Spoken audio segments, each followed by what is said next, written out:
Hey there! Did you know that this podcast has a supporters club? By becoming a supporter of the show, you can gain access to exclusive content and play an active role in helping the podcaster continue producing the content you love. See the link in the episode description for more details. Now, let's get back to the episode. Welcome to the new Disruptors podcast. Here's your host, the wild man behind the mic, Bill. Welcome back. We're going to talk about today a show that we did in 2024 that has been one of the most, I think, heartbreaking shows that we've done on the Disruptors podcast since we started podcasting several years ago. It's a story about Hans Hansen, a gentleman who was one of our listeners, one of our fans, and the tragic way that on a Halloween night he was killed, mercifully murdered in cold blood. The case is still unsolved, and now we're trying to figure out how can we help the family resolve the answers for this horrendous killing, a murder that makes no sense. I'm going to play you a cut of a show that came on the air just recently concerning where we're at with the Hans Hansen case. And now, here's the show. A self-defense expert with a PhD in criminal justice was found shot to death on Halloween night, and the circumstances make absolutely no sense. Today, we're diving into the Hans Hansen murder case, specifically what happened on State Route 410, why investigators are still searching for answers months later, and what this tragic case reveals about how even the most prepared among us can become victims. By the end of this episode, you'll understand the key details that have stumped law enforcement and why this case continues to haunt a grieving family. Let me paint you the scene that investigators discovered on October 31st, 2024. So we're talking about State Route 410. According to the search results, on Halloween Day, authorities made what they called a grim discovery near the scenic stretch of this highway. The body of 52-year-old Hans Eric Hansen was found near his 2006 Honda Pilot. And this wasn't just any random victim, right? Exactly. The King County medical examiner confirmed that Hansen died from multiple gunshot wounds, officially ruling his death a homicide. But here's what makes this case so bewildering. Hansen was described by his sons as a formidable self-defense expert and a resilient outdoorsman. Wait, a self-defense expert? That's really unsettling. It gets more complex. According to the reports, Hansen had a PhD in law and criminal justice and was a former professor. His son Jack said their father was fearless and well-versed in self-defense, including firearm use. Jack described him as their role model, quote, an absolute dude. So we have someone who literally taught others how to protect themselves, and he becomes a victim. What do we know about Hansen's background? Hansen had recently moved to Washington from Pennsylvania after a divorce. He was starting a new chapter in his life. His girlfriend, Erica Gilson, who he had reconnected with after many years, described him as a kind and generous man, someone who would give the coat off his back to a stranger. That paints a picture of someone who was both capable and caring. What happened in the investigation? The Washington State Patrol launched an intensive investigation, but here's where it gets frustrating. As of the latest reports, no arrests have been made and no suspects have been publicly identified. Trooper Rick Johnson said, quote, someone out there just might hold the missing puzzle piece that we need. So they're basically starting from scratch. What are investigators asking for? They've made a very specific request for dash camera footage from anyone who traveled on State Route 410 between Enumclaw and Greenwater from October 28 to October 31, 2024. That's a 4-day window around the murder. 4 days? That suggests they think whatever led to this might have been building up over time. Possibly. And they're really pushing for public help. Crime Stoppers of Puget Sound is offering a $1,000 reward for information that leads to an arrest. People can submit tips anonymously through the P3 Tips app or call 1-800-222-TIPS. $1,000 isn't a huge reward, but it shows they're serious about getting leads. How has the family responded? His sons Jack and Luke flew in from Pennsylvania, devastated by the news. They've been actively seeking public assistance by putting up banners near the crime scene. According to the reports, they're pleading with the public for any information that could lead to the capture of their father's killer. That's heartbreaking. And I imagine they're struggling with the fact that their father, who taught them about self-protection, couldn't protect himself. Jack expressed exactly that bitter irony. He said his father might have been defenseless at the time of death, which contradicted everything he stood for. Luke added that it's hard to accept their dad could be caught so off guard in such a vulnerable state. There's something almost philosophical about that, the idea that expertise doesn't guarantee safety. And here's where the case gets even stranger. The brothers revealed that Hans had recently disposed of all his firearms, which bewildered them given their father's stance on self-defense and preparedness. Wait, he got rid of his guns? That's a huge detail. Why would a self-defense expert do that? The reports don't explain why, but it adds another layer of mystery to the case. Was it related to his divorce? His move to Washington? We just don't know. That timing is really suspicious, though. You dispose of your means of protection, and then you become a victim? It's definitely puzzling, but we should remember that Hansen was also known for his generosity.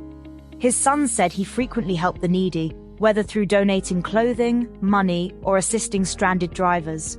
Luke said he loved the outdoors but also loved helping others. So maybe his guard was down because he was trying to help someone? That would be tragically ironic. It's possible. The location where he was found, milepost 29 eastbound on SR 410, that's a stretch of highway where someone might pull over to help a stranded motorist. And Halloween night adds this eerie element to the whole thing. Was that significant or just terrible timing? The reports don't suggest the Halloween timing was intentional, but it certainly adds to the unsettling nature of the case. A night associated with masks and hidden identities, and someone commits a murder.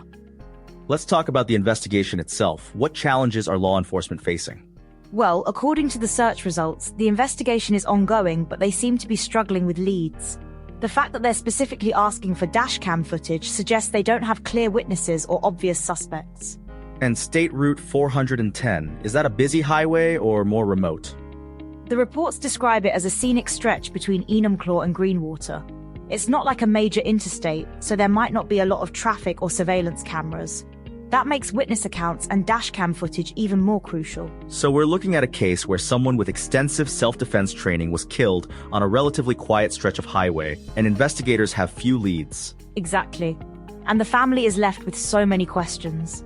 Jack and Luke remember their father as someone who taught them about self-preservation and situational awareness. Jack said, quote, "We always saw our dad as invincible, a real tough guy who was prepared for anything." That quote really hits hard. How are they coping with this? They're channeling their grief into action. Besides putting up banners at the crime scene, they continue to urge anyone who might have driven along SR 410 between October 28 and October 31 to come forward with dashcam footage. And his girlfriend Erica Gilson, she's also involved in seeking justice? Yes, the reports mention that banners have been placed at the scene of the crime as a poignant plea for justice from a grieving girlfriend. She's clearly not giving up on finding answers. What's the current status of the case? Any recent developments? According to the most recent information in the search results, the investigation remains ongoing. Detective Brody Ford with the Washington State Patrol is the lead investigator, and people can reach him directly via email. So months later, we still don't have answers. What does this case tell us about personal safety? It's a sobering reminder that expertise and preparation don't guarantee safety. Even someone with Hansen's background, a PhD in criminal justice, self-defense training, situational awareness, can become a victim. And the fact that he had recently gotten rid of his firearms adds this whole other dimension to think about. Right. Was that decision connected to his death? Was it just coincidental timing? These are the questions that probably haunt his family every day. The search results mention that this has struck a chord with the community about the fragility of life, even for those most equipped to defend it. That's exactly right.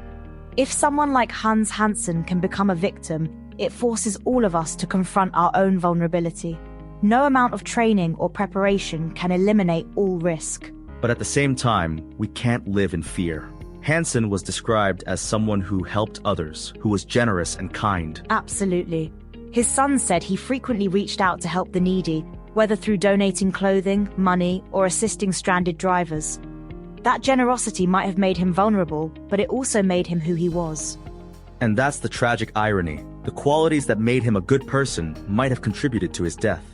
It's a reminder that evil exists in the world, and sometimes good people become victims despite their best efforts to protect themselves and others. For anyone listening who might have information about this case, what should they do?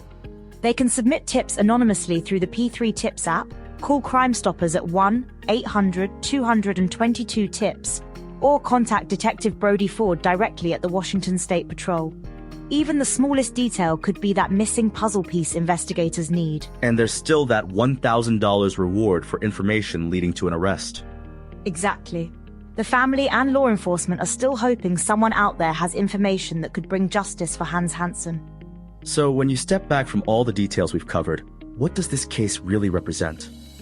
It represents the randomness of violence and the limits of personal protection. But it also shows the power of family love and community support in seeking justice. Jack and Luke Hansen aren't giving up, and neither should we. This case reminds us that behind every unsolved murder is a family still searching for answers, still hoping for justice. Hans Hansen was more than just a victim. He was a father, a teacher, a protector who couldn't protect himself when it mattered most. And somewhere out there, someone knows something about what happened on State Route 410 that Halloween night. The question is whether they'll find the courage to come forward. If you were driving on State Route 410 between October 28th and 31st, 2024, check your dashcam footage. That missing puzzle piece Trooper Johnson mentioned? It might be sitting in your camera's memory, waiting to bring justice to a family that's been waiting too long for answers. Thanks for joining us. If you have any information concerning this crime, please, for the sake of the family, contact the Washington State Patrol, Detective Ford, or Crime Stoppers. Now, a word from our sponsor. Hi, I'm Fat Phil, CEO of Fat Cat Vinyl Creations, your go-to destination for custom-printed t-shirts, hoodies, and so much more. Why Fat Cat Vinyl Creations? Custom designs. You dream it, we print it. Quality you can trust. High-quality prints on premium materials. Unique styles, perfect for events and gifts. My team and I are passionate about bringing your creative ideas to life. Whether it's a single masterpiece or bulk orders, we've got you covered. Ready to make your statement? Let's create something amazing together. Shop now, Fat Cat Vinyl Creations. This concludes our episode of The Disruptors with Bill and Candace.